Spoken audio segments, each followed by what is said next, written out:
Okay, so I'm recording this on Monday afternoon. Usually I do a Tuesday recording because I like to be as up to date as possible. But I took a snow day today. I woke up, there was about 6 inches of snow on the ground. The plow truck had already gone by. I couldn't even get out of my driveway with my car. So I was like, you know what, fuck this. It's 4:30 in the morning. I'm not going to work. I'm staying home. Now, it starts where we have a snow thrower, but we've also got shovels, get stuff that we can, go around the cars and stuff. And my dad is real proud of these shovels. I remember when he's got like 3 of them now because he loves them so much. But when he bought the first one last year, I came home and it was a big deal. I came home from work and he's like, "Hey, did you see that outside?" I was like, "I don't even know what I could have seen." He goes, "Bought a new shovel right outside the front door. But you go check it out." And I was like, okay. So I indulge and I step outside and I start looking at the shovel. I'm like, all right, it's nice, whatever. And he apparently walked up behind me. He was like, "How about you take it for a spin?" Like it's a new car. He's like, "Take it for a spin, take it down the road, see how it feels, see if you like it." And so I scooped some snow. I was like, "Yeah, it's a good shovel." He goes, "Pretty smooth, huh? Rides pretty smooth." And I was like, this is a ridiculous conversation. Like, why are we talking about this snow shovel so much? And then this year, we're clearing the driveway. Again, my dad's running the snow thrower. Me and my sister are using the shovels, pushing some shit around. And come to find out, my sister fucking hates these snow shovels because they're the kind that like it's like a pusher. You know what I mean? Like you can't really scoop anything with it unless you do it kind of like just right. It's really just meant for like pushing snow, like a handheld like plow type of pain in the ass type of situation. So we're using it like a plow, and I'm, a big guy, like 220 or whatever. I don't know how much I fucking weigh. I'm over 200 pounds. And my sister's like, I don't know, like, what, like 100 pounds less than I am. I don't know how much girls weigh. And she's just struggling to move this snow. It's a little wet. She's fucking jamming it around. And I'm like, Jesus Christ, this is crazy. Like it was so funny to watch her have a hard time. She didn't quit. I will give her that. But there was a lot of times where she was like, "This is the most bullshit thing I have ever used." She broke it down right there. She was like, "I demand a snow shovel. I don't want one of these bullshit dog shit pushing things." She's like, "I want a shovel, not a snow pusher, a snow shovel." And after watching her struggle with that for like 2 hours, I can't say that I blame her. But anyway, let's get on with the show. I'm your host, Pat O'Connor. This is Pat on the Back. Let's talk some football.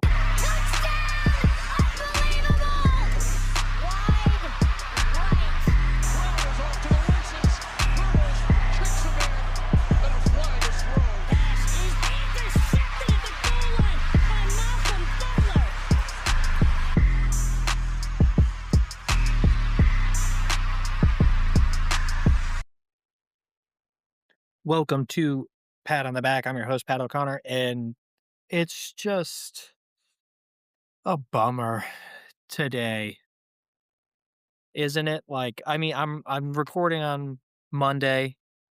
Normally record on Tuesday, so maybe have a little more time with it, but I didn't have work today, and I was like, fuck it. I've got nothing else going on, but it's just an absolute bummer to be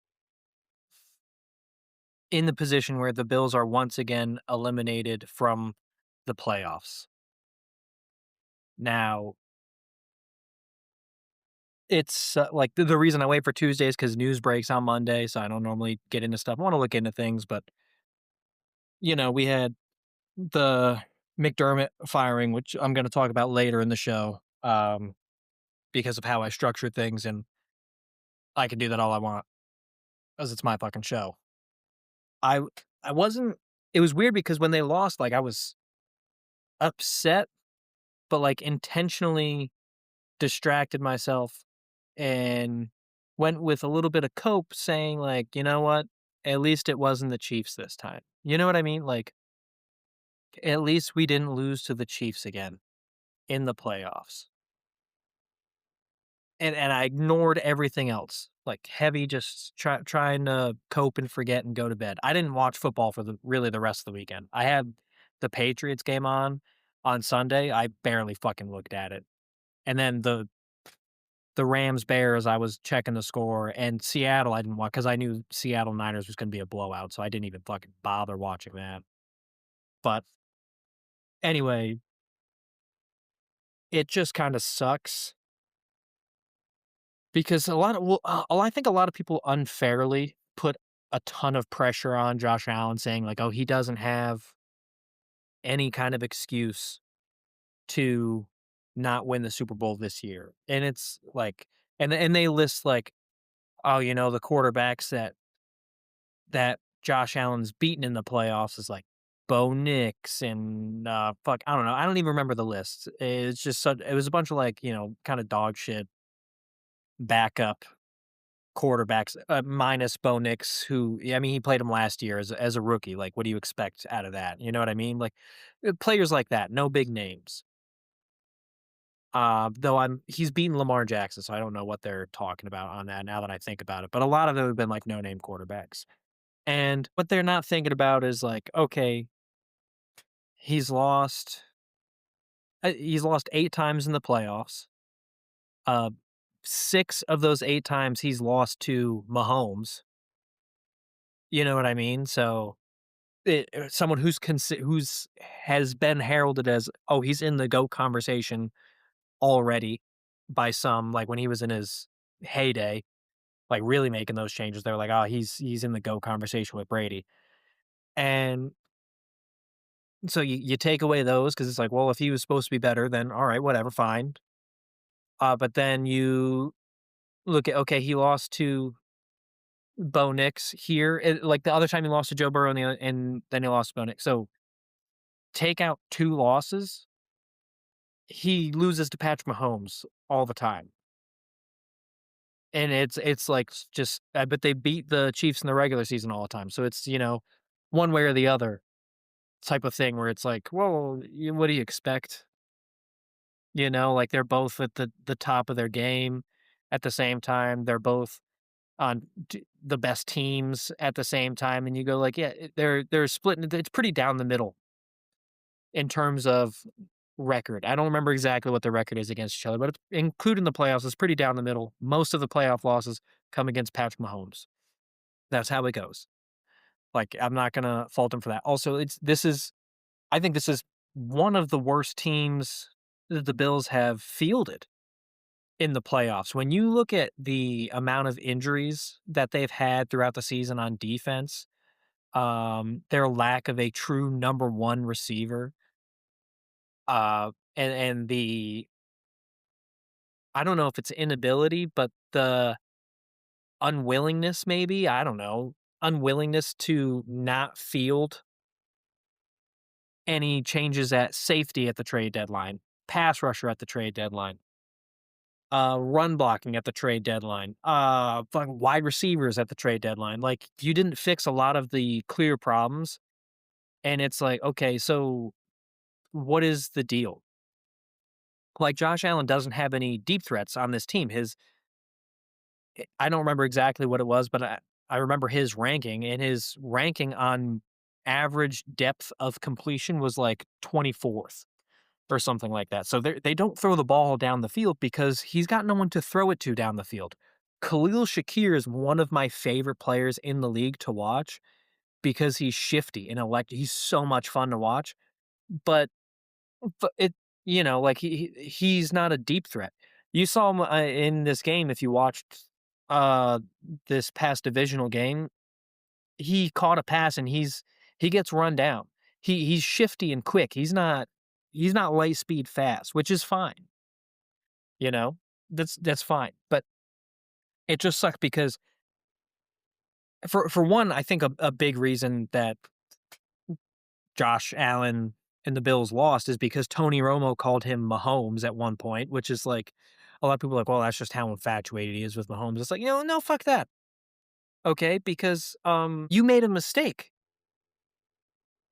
You're you. We all know Mahomes isn't going to win the Super Bowl this year, and then you called the best quarterback in the league by the wrong name. You called him Mahomes. You cursed them at in during the middle of the game. Like, fucking keep your head on a fucking swivel, bud. Like, what the hell is that? It's super unfortunate that the worst game that Josh Allen has ever played in the playoffs came now. He's always been solid and everyone loves him. He's the best. He tries hard. He's electric. You know what I mean? He's really fucking good. You know what I mean? And then so this loss just sucks. And unfortunately to say, I've been walking around this whole time where like Josh Allen is Brett Favre. Like he's got a big arm, he's tons of fun. He believes in himself, so he's gonna take some shots and throw some picks. But at this point,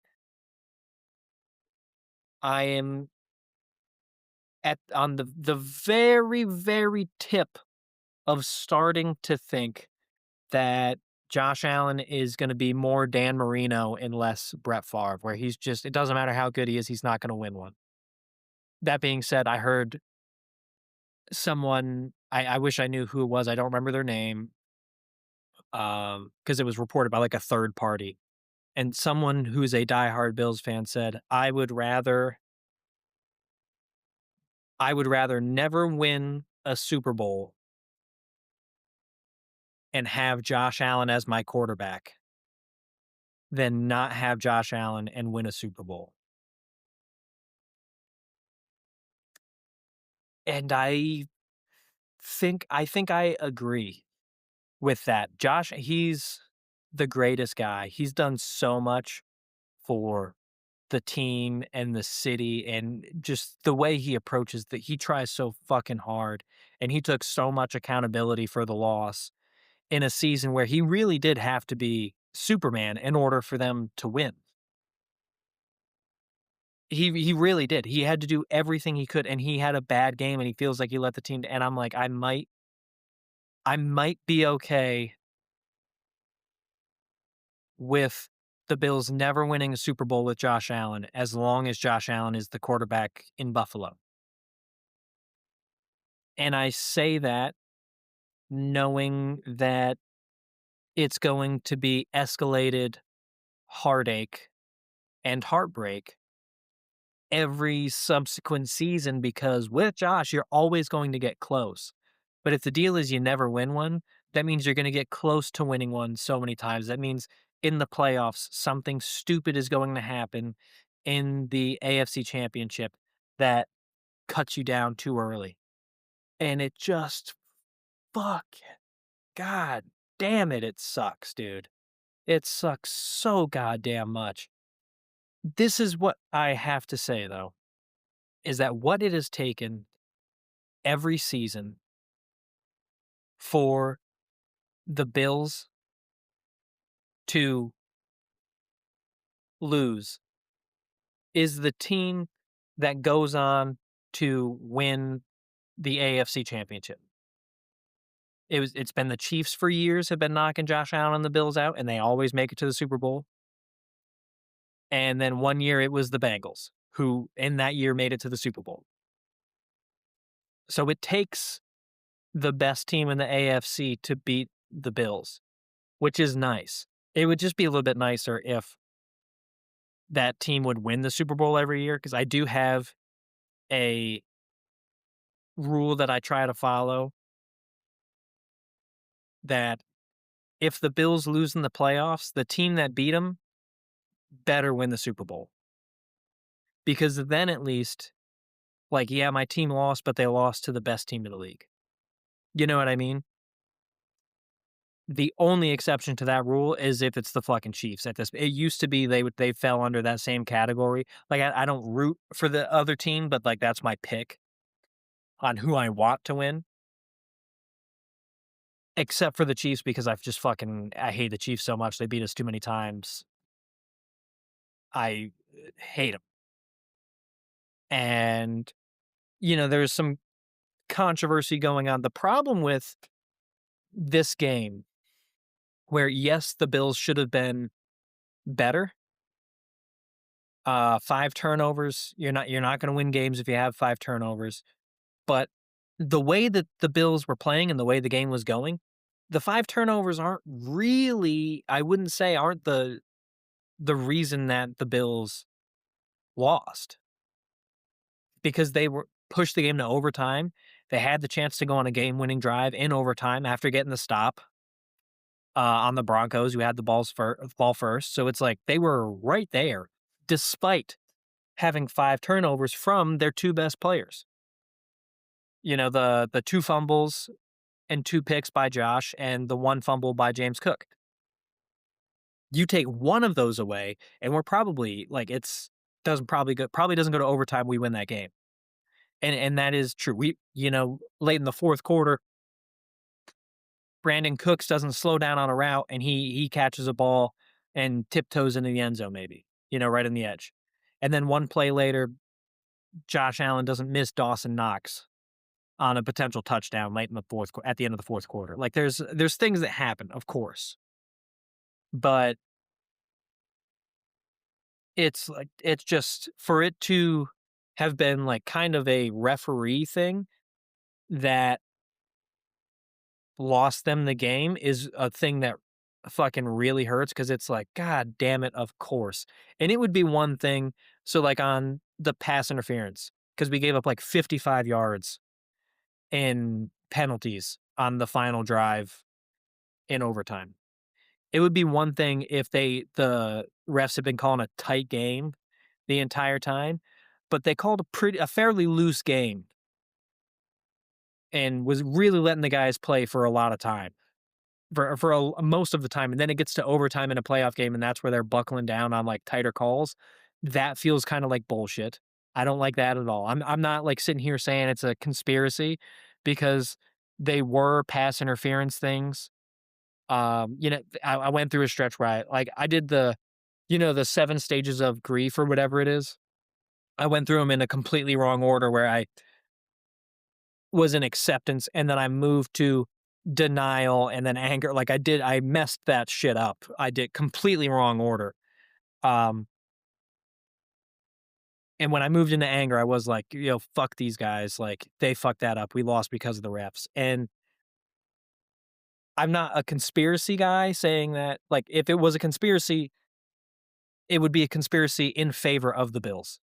You know what I mean? Like wouldn't they try to get the Bills to the Super Bowl with a super popular team and one of the most popular players in the league, and Josh Allen? Wouldn't they try and push him?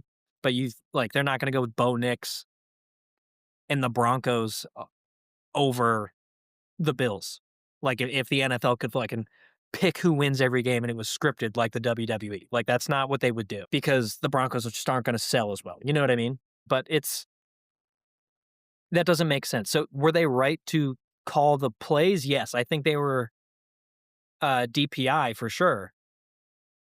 But my issue with it is that you weren't calling that stuff earlier in the game, throughout the game, and then you tightened up on your flags that you were throwing late in the game when it counted more. If this was the first quarter and they set the precedent on the Taron Johnson DPI, which was kind of a bullshit one, and the Trey White DPI, which was kind of a bullshit one. Like, technically, yes, they were, but, still kind of bullshit. I would be like, okay, it's going to be a tight game. Like, all right, fine. But you waited until you skipped over pass interference calls that were just as obvious and just as severe earlier in the game. So to counteract that later on is like, that's why I have a problem with it, because it's like, what the hell was that? Like, why the change? The inconsistency is the biggest problem with me. And then you get to the super controversial interception, where I think it was a catch. I'm going to go down. I'll die thinking that it was a catch by Brandon Cooks. I understand that by the letter of the rules, it wasn't,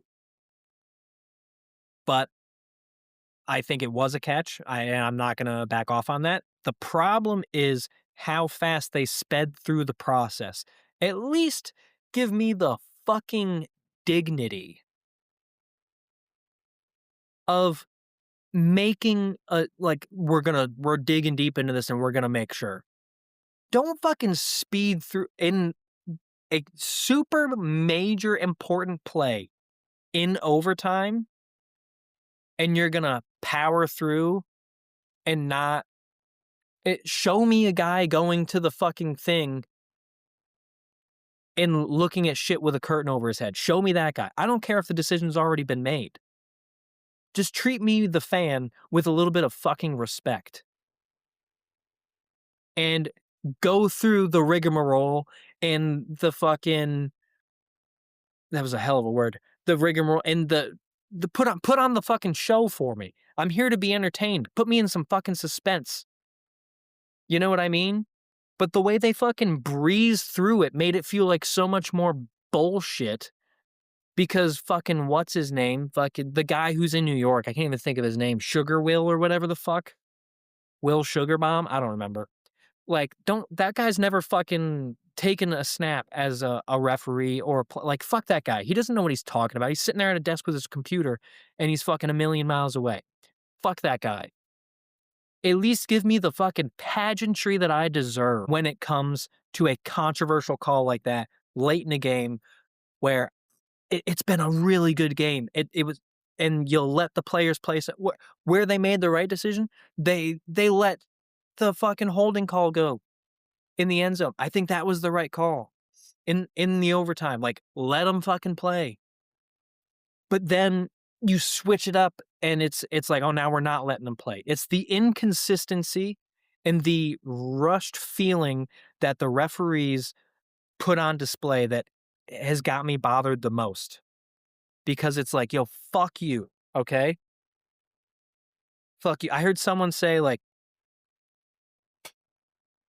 I heard someone say that if you take the DB out of it, like McMillan or whatever his name was, if you take him out of the equation and and then Brandon Cooks falls on the ground the way he did and the ball pops out, it's a no catch. Which, yeah, if the ball pops out, yes, it's not a catch. But I am 1,000% sure that if you take the DB out of that situation, Brandon Cooks catches the ball. He doesn't let it pop out. I think it got ripped away from him after a fucking 190, 200-pound fucking athlete landed on top of him. And Brandon Cooks is a little bit of an older guy. He's in his, like, what, mid-30s? He's, like, 34, whatever the fuck, I don't remember.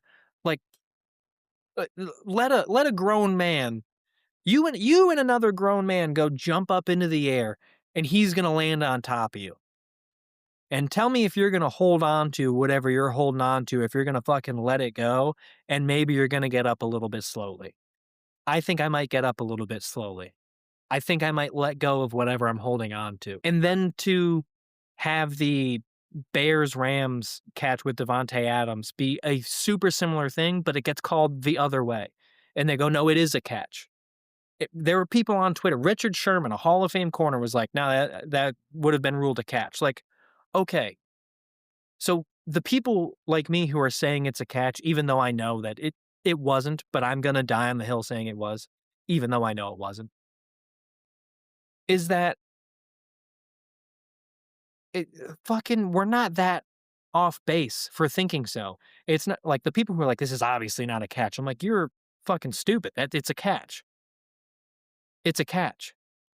You can tell it's a catch. If they can have a similar thing happen the very next day and rule it a catch, then it's a fucking catch. If in the AFC Championship last year, when the Bills were playing the Chiefs, and fucking, what was his name? Xavier Worthy jumped up and caught that ball, and it hits the ground, and they can rule that a catch, then this Brandon Cooks play was a catch. That's how I see it. The inconsistency of the coaching or the refereeing, not the coaching, sorry, is the problem. And, like, just fucking get full-time referees. Like, what's the big have these guys be total pros. I don't want some fucking part-timer out there deciding NFL playoff games. Like, that's fucking bullshit. Get some fucking full-time guys out there. You're telling me the league can't afford it? It's fucking loaded with billionaires. You're telling me we can't afford it? Figure it the fuck out. Like, the referees cost Sean McDermott his job today, which is fucked up. He's going to get another job. We're gonna talk about that later. He's going to get another job, but the referees cost him his fucking job today, and that is fucked up. That's fucked up. We're gonna pivot here quickly to the fucking Seattle 40 million to Niners 6. Game's not really worth talking about. Like Seattle's as good as we thought they were. I don't have all the stats in front of me, but they've played as close to a perfect game as you could. They had a million like obscure things that they were the first team in NFL history to do or whatever the fuck it was. It was a weird thing. I don't know. Um, but there was an obvious blowout. Seattle's obviously the best team remaining in the playoffs. Um, and we'll see what happens. We'll see what happens. I think they're going to the Super Bowl, but we'll see what happens. I don't know. Maybe some magic can go on. I think the NFC wins the Super Bowl this year, though. I don't think it goes to the AFC at all. I mean, Rams, Bears. Bears were a ton of fun this year. I think they're leaps and bounds ahead of where anyone expected them to be. And they should be happy with where they're at. Um, Sean McVay didn't have his best play calling game, and they still managed to find a way to win, and that's great. And I don't really have much to say on that game. The Bears are ahead of where they probably expected to be, ahead of where a lot of people expect them to be, and I think it's a bright future for them with Caleb Williams and Ben Johnson. Maybe fix DJ Moore. I don't know why I don't know if that was miscommunication or what on that final pass, but fucking whatever. Let's talk a little bit about the Patriots. The Patriots are in a very unique position where their offense, honestly, it looks really good. And somehow they are at zero risk of losing their offensive coordinator because everyone knows that Josh McDaniels is an absolute dogshit head coach. He was terrible with the Broncos and he was terrible with the Raiders. And so Drake May is he's got to feel really good that he's got this guy for probably the duration of his career, unless there's some type of inappropriate sexual allegation that comes for either one of them. Like, it is entirely possible that Josh McDaniel and Drake May are paired up longer than Drake May and Mike Vrabel are. Like, it's 100% possible that that's the case. McDaniels has been there for so long now, and he's left and come back and left and come back, and he's proven that he is an elite level coordinator. He just fucking sucks dog shit through a fucking straw like a Slurpee if you need him to be your head coach. So there's no risk of losing him. So hey, all favor to the Patriots on that one. That really worked out for it. Unfortunately, you are also in a no-win scenario. Now, you can only play who's in front of you, but as far as it can be seen, they seem to be on the easiest path of all time to get to a Super Bowl. Between legit playing the easiest strength of schedule in the regular season this year, and that's not coming from me, that's coming from people who make official rankings, okay? The Patriots had the easiest strength of schedule when all was said and done, and they're catching every lucky break that they could possibly need during the playoffs.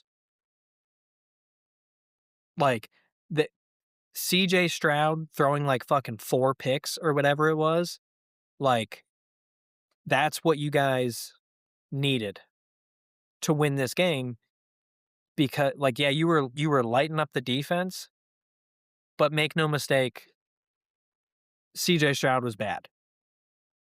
CJ Stroud was way worse than you were good.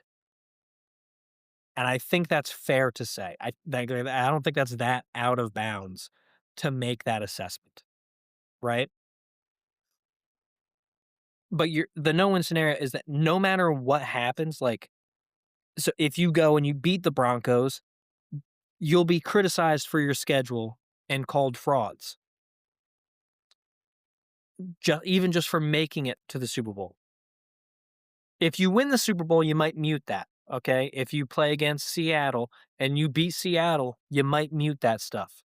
But if you make it to the Super Bowl and lose, if you make it to the Super Bowl and you get the shit kicked out of you by Seattle or LA, you'll never live it down. You will be 100% considered fraudulent.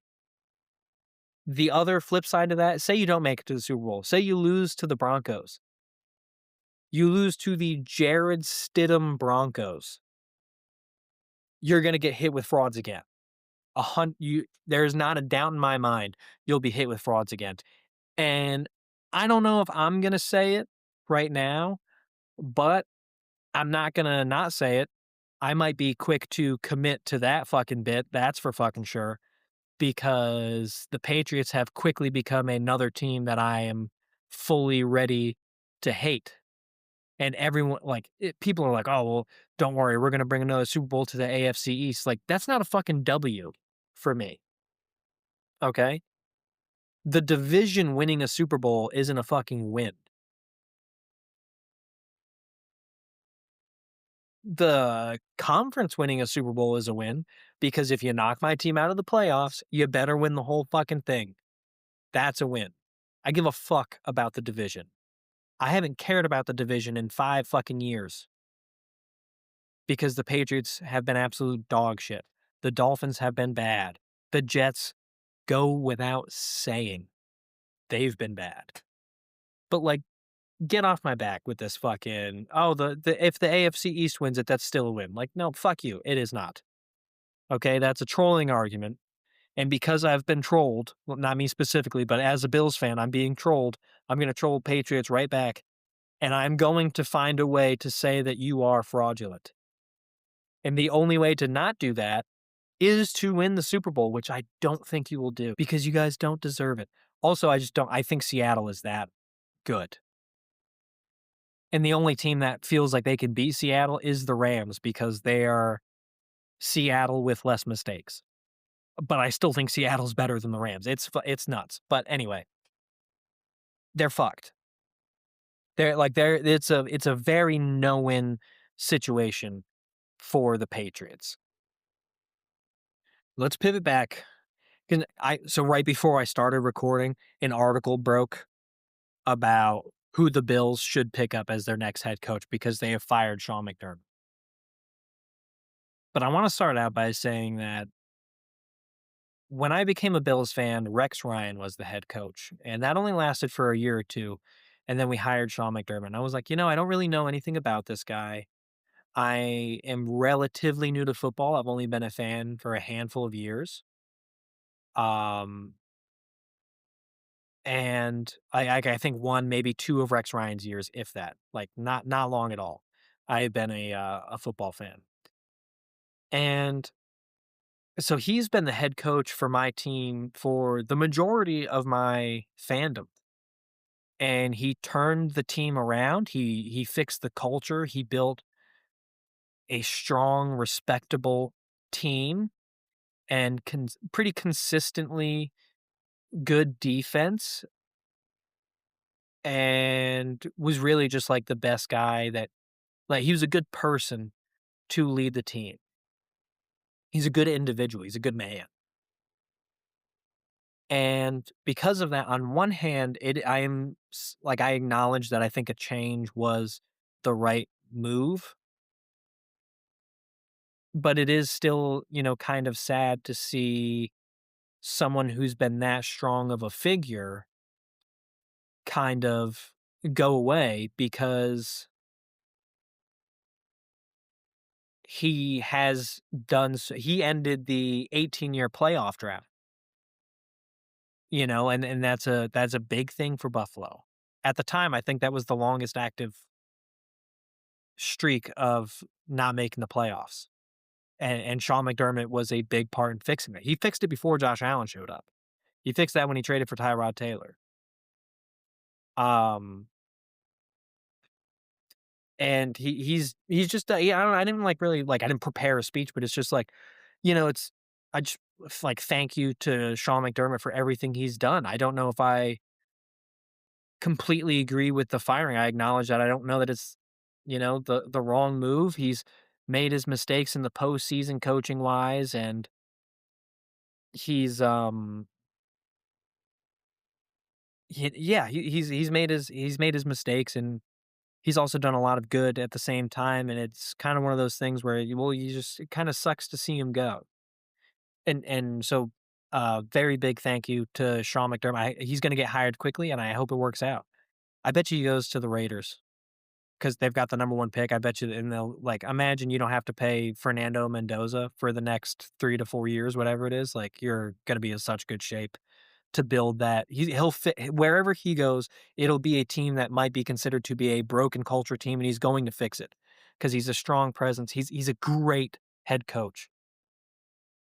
I think it's just maybe similar to a Harbaugh situation, to a Mike Tomlin situation, where it was just like, okay, we can't really do much more with this guy at the helm. We need to make a change.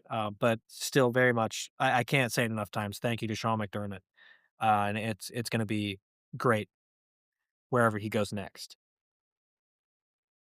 Now let's get into why it's good. Okay, a little bit less emotional side of things. Why it's good that McDermott got fired because I do a culture change could work.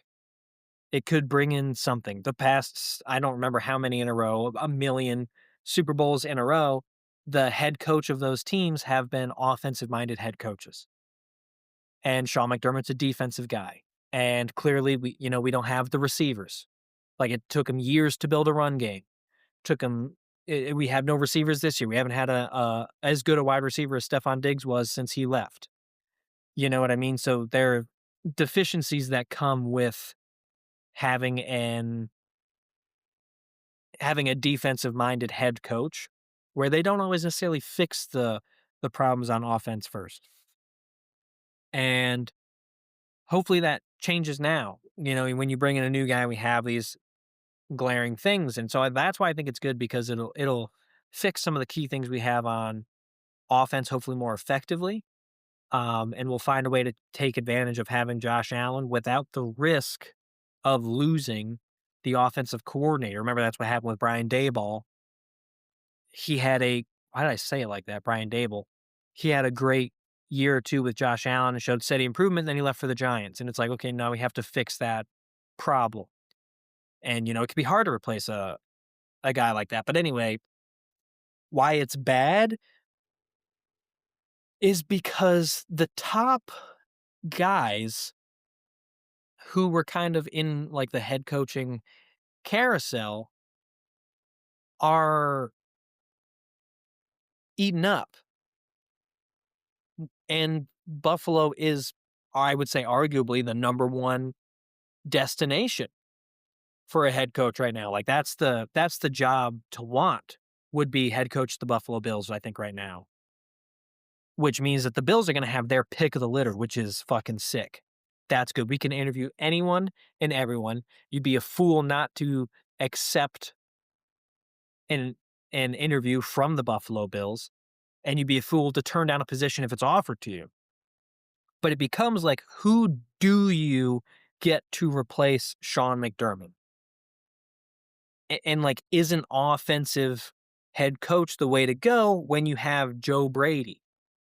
Now, a lot of people have said, oh, Joe Brady for the head coaching job is an option, but that doesn't feel like a great fit to me right now. Like, he's a good offensive coordinator, and his, offenses average like 30 points a game or whatever the fuck it is, but he's had his blunders in the playoffs as well.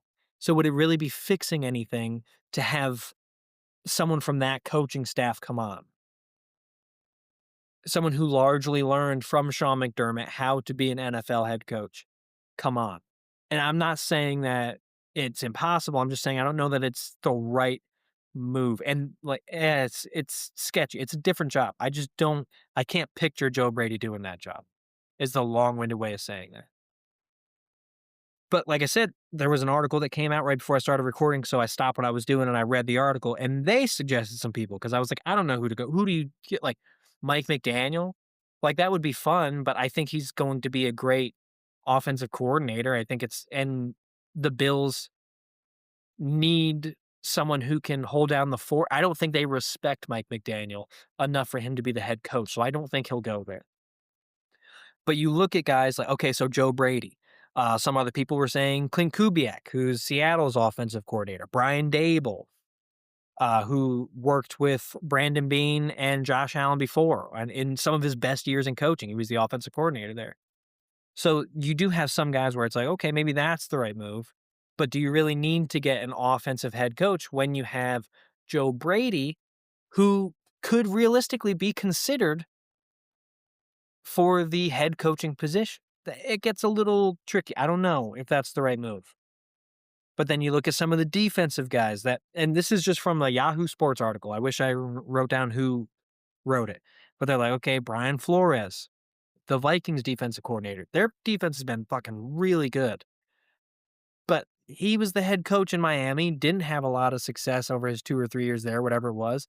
And Tua said after he was gone, Tua said that he was a real fucking asshole.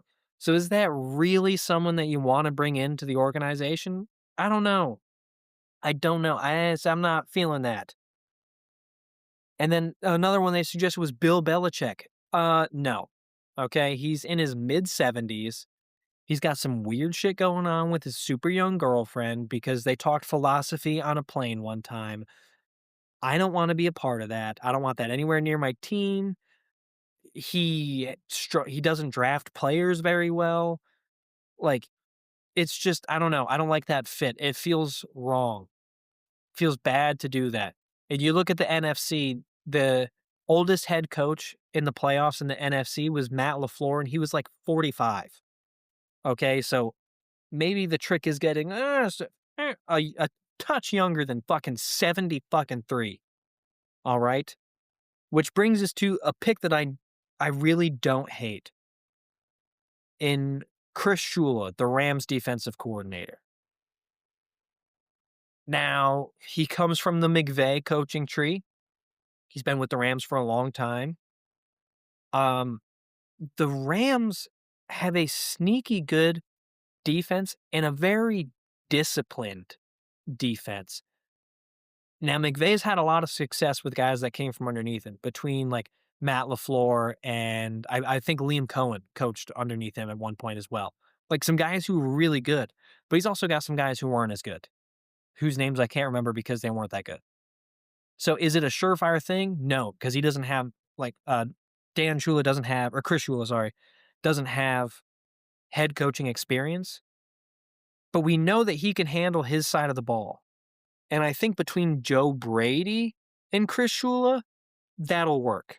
I think that could be the secret there because the Rams had really good defensive production and defensive discipline when the majority of their starters on defense were like on rookie contracts. Like they weren't paying big money. They just know how to get the best and most out of their guys over there. I think it just seems to be a good fit. And Sean McVay is the best coach in the league right now, arguably. He's definitely the best young coach in the league. Maybe you try and bring something over from that. I think Chris Shula is my favorite pick, followed by Clint Kubiak, and then you roll into like Dable or Joe Brady are both kind of tied for third. I see the appeal of both of them, though I think it's very limited. Um, we lost a pretty emotional game in a pretty emotional way, and it's heartbreaking. And then we lost the head coach who brought us out of the depths of being an absolute joke of a franchise, and they decided that he was going to take the blame while the GM who didn't make roster moves and adjustments, got a promotion fucking somehow, which bothers me a little bit. I don't know. But anyways, let's roll into some keys of the game. Isn't that an abrupt change, huh? Isn't that a weirdly abrupt change? Before we get to the keys to the game for the championship weekend, I'll be honest with you. I had AI write this ad read for Rudy Tuesday, which you guys know is the other podcast I do with comedians Rudy Marinosi and Breck Michael, which comes out every Tuesday. And I think ChatGPT thinks I'm talking about Ruby Tuesday, which went out of business, and also calls it very forgettable. This ad read was fucking terrible. Absolutely terrible. So let's get to some keys of the game. For the Patriots, honestly, at this point, you might just have to show up. The Broncos are banged up. Without Bo Nix is going to be a real problem for them. If you guys can just get to Mile High Stadium, there's a decent chance that you pull this thing out. Because I don't see the quarterback mismatch is just a real problem. It's not what you want in this big of a game. You know what I mean? Which leads us into the Denver Broncos.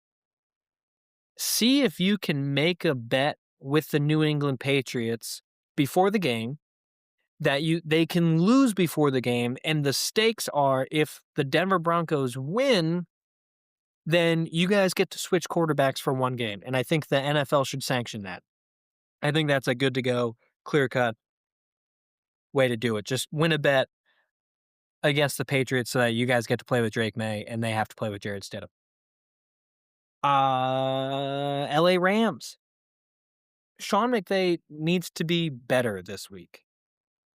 He obviously won the game last week. He's a great head coach. He's the best young head coach in the league, one of the best coaches in the league by far, but he didn't call his best game last week in Chicago. Okay? He, at one point, had like 25 pass plays and 11 runs when there was some snow on the ground. He made some adjustments in the fourth quarter and kind of readjusted those numbers, but that's not really what you're looking for. Sean McVay is better than that. So we just want to see him do a little course correcting, call a better game. That's it. Nothing too crazy. Get back to your old self. Seattle Seahawks, you're at home. You need to play a clean game. You want minimal turnovers. You guys are the best team remaining in the league, and probably the only team that can beat you in Seattle is the Rams, because the Rams are just like you, except way more polish and way less turnovers. If you guys can limit the turnovers or eliminate them completely, you guys are going to be in pretty good shape, I think. So those are the keys to the game. It's getting shorter and shorter every week, and maybe we'll have some keys to the game come in the offseason. We don't know. I've got 2 weeks to come up with keys to the game for the Super Bowl matchup, and we'll see what happens there, because that could be fun. Now let's roll into some things that I'm not buying this week. I'm not buying those super thick running shoe. You know, the ones that like you go on a run with them, but the sole is like gummy thick, where you're running on it. Like, I don't understand why, like, for no other reason than they look really fucking stupid to me, because I'll see people at the gym and they'll have the fattest fucking sole on their sneaker, and it bugs the hell out of me. I don't like it. I don't like the way it looks. I don't think it's impacting that much. Like, how far are you running where you need that much fucking cushion? Are you going on a 12-mile run? Are you running across the Mojave? Why is your sole so fucking thick? I'm completely out on it makes no sense to me. I don't like the way it looks. Won't be caught dead wearing a pair of shoes like that, not even if you fucking paid me. Okay? Another thing I'm not buying is the Netflix like the Netflix only podcasts. I am I'm out on right now. I'm really trying. I only watch one of the shows, but they've got a million podcasts on there now. I watch Pardon My Take. I'm a big Pardon My Take fan. Still love the show, but something about it is different because I like to watch the video. Something about it is different when you go from YouTube to Netflix. I don't know what it is. I'm hoping that I come around. I watched it today, and it wasn't as bad, but there's something that is just not quite right about the show for me right now when I'm watching. And I'm not an audio guy. Tried the audio, was a bad change. Didn't like that at all. I'm like, I want to see Big Cat's face. I want to see a bunch of like I want to look at these guys here and there when I'm working out at the gym. You know what I mean? And something about it just feels off. I cannot get behind it. I hope that I come around at some point, but I'm worried that I won't. And the vibe of watching a podcast on Netflix is fucking just yeah, it's not sitting right with me. And this one relates to me a little bit more, but I'm not buying people who say we when your team is winning and they when the team is losing. And I do this myself. I have done this in the past. I will do it in the future. I am a big we they guy. I have no shame in that. And I try not to do it, but like if the Bills are playing this week, I'd be like, "Oh, we're gonna fucking beat their ass. We're gonna light the Patriots up." But since they lost, I'm like, they fucked it up. You know what I mean? Like it's just I'm out on that. I'm not buying people who say that, despite the fact that I am one of those people. I understand the hypocrisy in that, but you gotta ride or die for your guys. I say that all the time, and I'm a victim myself of just pivoting off of that a little bit. Okay. I've got no shame in that. I've got a little bit of shame in that, but that's, whatever. That's how it goes. Anyway, guys, that's the show for today. We really were really harping on the Bills and the Patriots shit, but that's just what's on my mind. It's the biggest stories for me personally. It's the stuff I'm still working on emotionally. And I one more time just want to say thank you to Sean McDermott for everything he's done for the Buffalo Bills organization, even though he'll never hear this. Um, yeah, fucking. I hope it's Stidham time. I really do. I hope it's we. I hope we get steady with it. I hated that. I might cut that too. Fuck. You guys have been great. Thank you so much for listening. If you enjoy the show, go follow the show on Spotify. If you enjoy the show, go check out Rudy Tuesday. And you guys have been fantastic. Thank you so much.